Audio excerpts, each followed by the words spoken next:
Yo, what's going on, everybody? It's your boy Joseph, and today, I'm going to be counting down and listing my top 5 favorite creepypastas. Now, first and foremost, guys, this is all my personal opinions. Second of all, let me know what you guys think about this type of video, and I'm just going to be paraphrasing all these stories. You can search them up for yourself.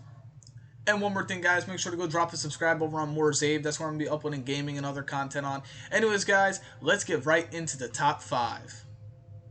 Number 5, Mr. Mix.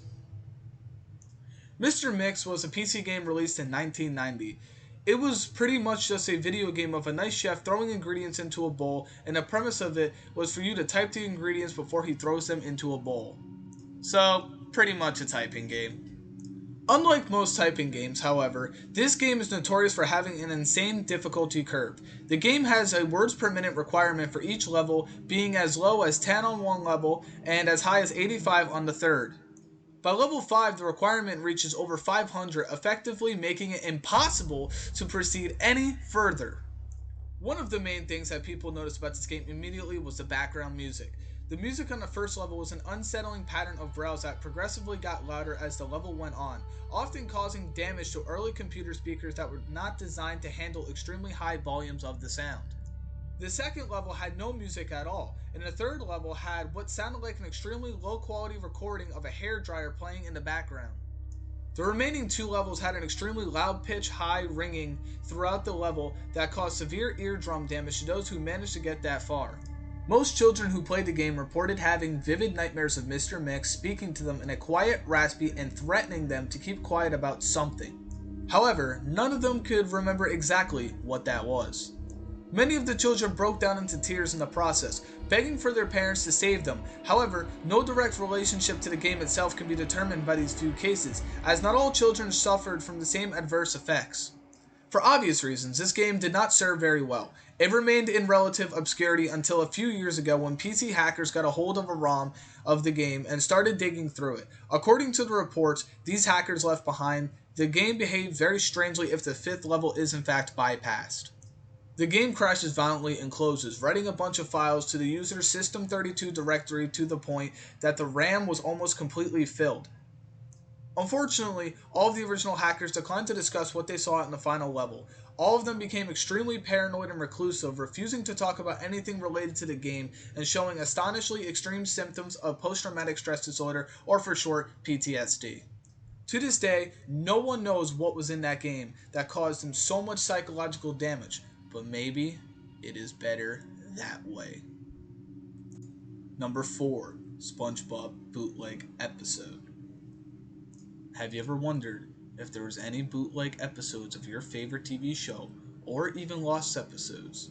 Well, there was a bootleg tape found by 5 teenagers from the city rummaging through trash cans within an abandoned mental institution. Of these 5 individuals, 2 have committed suicide, 1 has gone missing, 1 refuses to comment on the tape, and the last hastily agreed to give paranormal investigators the tape shortly after being interviewed about the suicide and disappearances of the 3 other people. The current whereabouts of the tape are unknown, but many know that if you stare at this image for long enough, it will blink. SpongeBob will blink.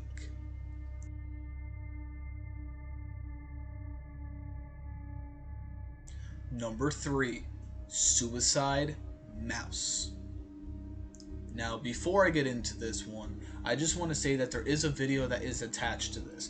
You guys can look it up at suicidemouse.avi. I decided not to include it into this video, just for some reasons, some superstitious reasons for other people. But anyhow, into the story.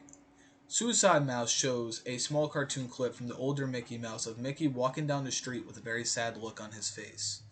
As the clip starts to progress with the visuals of it start to distort, and as time goes on later and later, the clip starts to get creepier by hearing a woman screaming very loudly in the background. It was told that the majority of people who witnessed this video started to feel very sick, and even some of them decided to take their own lives. Now yes, this is a creepypasta and this obviously isn't true, but I'm not going to show the clip with the audio enabled. You can research that on your own time if you are in fact interested. Number 2, Wario Apparition. In the Super Mario 64 game released on the Nintendo 64, there was a supposed apparition that appeared beyond the 30-star door, which leads to the 9th level. After catching sight of the player, the floating head starts chasing the player down the endless hall. The disembodied head will start chomping viciously and start laughing manically while chasing the happy-go-lucky plumber. However, the Wario's apparition's behavior can also vary between player to player. Supposedly, the Wario apparition can take gruesome and mangled forms as it chases the player. It's claimed that after experiencing the Wario apparition, the player will suffer from stroke-like symptoms and memory loss. The cause of these symptoms, well, they're kind of unknown, but many attribute it to the Wario's apparition's shocking and eerie nature.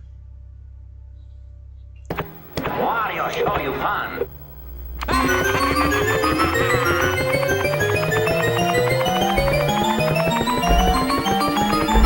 Number 1. Candle Cove.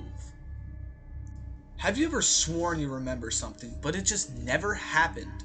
Candle Cove was a supposed TV show that a lot of children remember watching. It was first rediscovered on the Net Nostalgia forum, where a group of users recall a low-budget TV show by the name of Candle Cove. As the users continue to reminisce, they begin to recall more disturbing details about the show, such as the character known as the Skin Taker, a skeleton pirate who wears clothing made out of children's skin. And an episode that just basically consisted entirely of the puppets flailing and screaming while the character Janice is crying in the background. It develops that there are no external records of the show's existence, and that even those who say they remember seeing it have different memories of each episode. The story closes with the user stating that he reportedly asked his mother if she remembered the show. She responded that every time the user claimed Candle Cove was on, there was only static on the TV screen. That is going to do it for today, everybody. Thank you guys for watching this video. This is my top 5 favorite creepypastas.